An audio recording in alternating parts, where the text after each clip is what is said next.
मुख गुहा में पाचन से संबंधित प्रश्न। बच्चों, पाचन तंत्र का जो पहला भाग है वो मुख गुहा है, और मुख गुहा में पाचन से संबंधित पहला प्रश्न ये है कि मुख गुहा में पाचन में कितने अंग मदद करते हैं, या कितने सहायक अंग है मुख गुहा में। तो दांत, जीभ और लार। अब दूसरा प्रश्न ये है बच्चों कि दांत का कार्य क्या है। सबको पता है दांतों का कार्य, छोटी क्लास के बच्चे भी बता सकते हैं। दांतों का कार्य है वो भोजन को चबाना और उनका पिसाई कार्य है।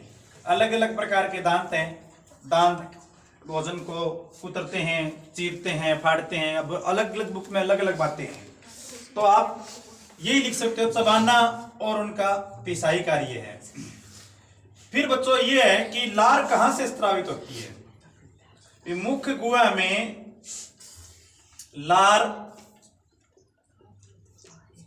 कहां से आती है, कहां से आती है। तो आपको याद रखना है बच्चों कि इसके लिए स्लीवा ग्लैंड्स, जिसे किताब में लिखा हुआ है लाला ग्रंथि, लाला ग्रंथि या लार ग्रंथि द्वारा बच्चों मुख गुहा के अंदर है वो लार छोड़ी जाती है।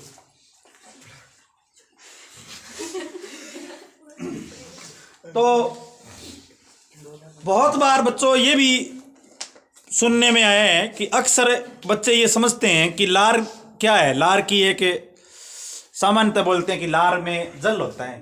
तो आपको मैं यह बता दूं, आपके सिलेबस में नहीं है, लार में 98% जल होता है, शेष 2% लार में अन्य पदार्थ भी पाए जाते हैं। तीसरा, चौथा और सर्वाधिक महत्वपूर्ण प्रश्न ये है बच्चों कि लार में कौन सा एंजाइम पाया जाता है। लार में कौन सा एंजाइम पाया जाता है। तो इसका आंसर है, इसको जब बच्चों जो एंजाइम जीवों में पाए जाते हैं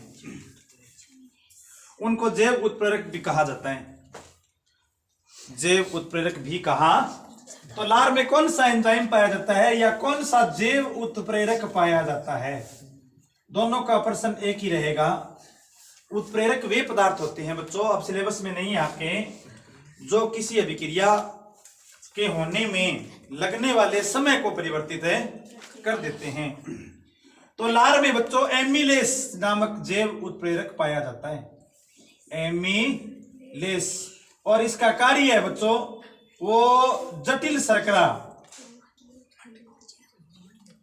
जटिल मंड को सरल शर्करा में बदल देता है। अब देखो मेरी बात सुनो, मैं यहां पर आपका कंफ्यूजन दूर कर देता हूं। किताब में ये लिखा है कि ये मंड को सरल शर्करा में बदल देता है। अब इसका कंफ्यूजन समझो आप। बच्चों, मंड है ना, वो जटिल प्रकृति का पदार्थ है। उसमें जो अणु है वो कॉम्प्लिकेटेड, या आप कह सकते हो जिनका पाचन है वो आगे आसान है नहीं होगा। इसलिए बच्चों आगे भोजन को भेजने से पहले है ना, भोजन है वो कुछ सरल अणुओं के रूप में होना चाहिए। तो किताब में तो इसे लिखा है कि एमिलेस एंजाइम है वो मंड जैसे जटिल अणु को सरल शर्करा में विभाजित कर देता है, यानी मंड को ये शर्करा में बदल देता है। मंड को तो किताब में माना है, लिखा है उसने जटिल अणु है ये, और शर्करा को उसने माना है सरल अणुओं में तोड़ देता है। तो ये भी अच्छी बात है, सही लिखा है।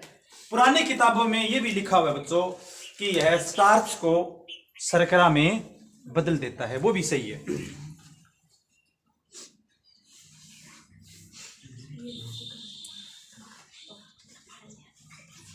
स्टार्च को शर्करा में बदल देता है, यानी बच्चों थोड़ा सा पाचन शुरू हो गया, स्टार्च को शर्करा में बदल देता है। मंड या स्टार्च, ये इनमें आपको कंफ्यूजन नहीं होना है।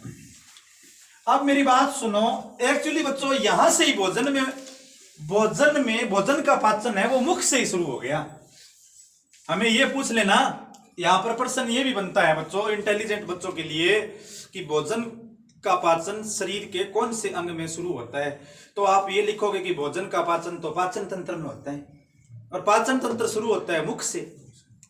तो इसलिए यहां पर यह बात सिद्ध कर रही है कि भोजन का जो पाचन है वो वास्तव में मुख से ही शुरू हो जाता है, यानी मुख में ही है। वो स्टार्च किस में बदल गई? शर्करा में। स्टार्च की तुलना में शर्करा एक सरल अणु है जिसका आगे पाचन है वो आसान होगा। अब बच्चों इसके बाद और पूछा जाए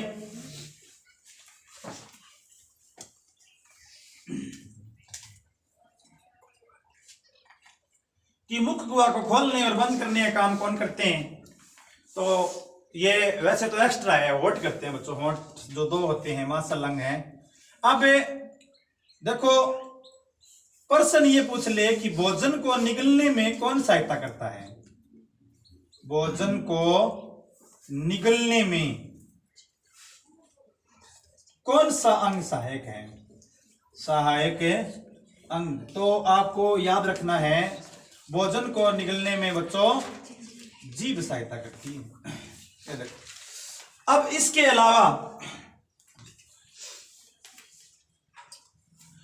अलावा बच्चों जो पर्सन है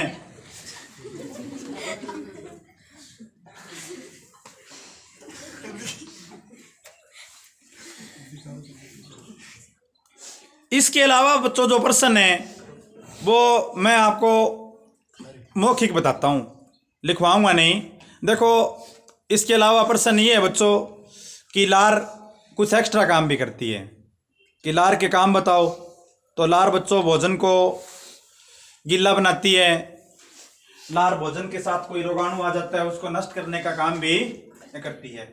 लेकिन बच्चों मेरा मन ये कहता है कि जब भी बोर्ड परीक्षा के एग्जाम में यहाँ से प्रश्न आता है तो ये चौथा प्रश्न जरूर लिया जाता है कि लार में कौन सा एंजाइम पाया जाता है।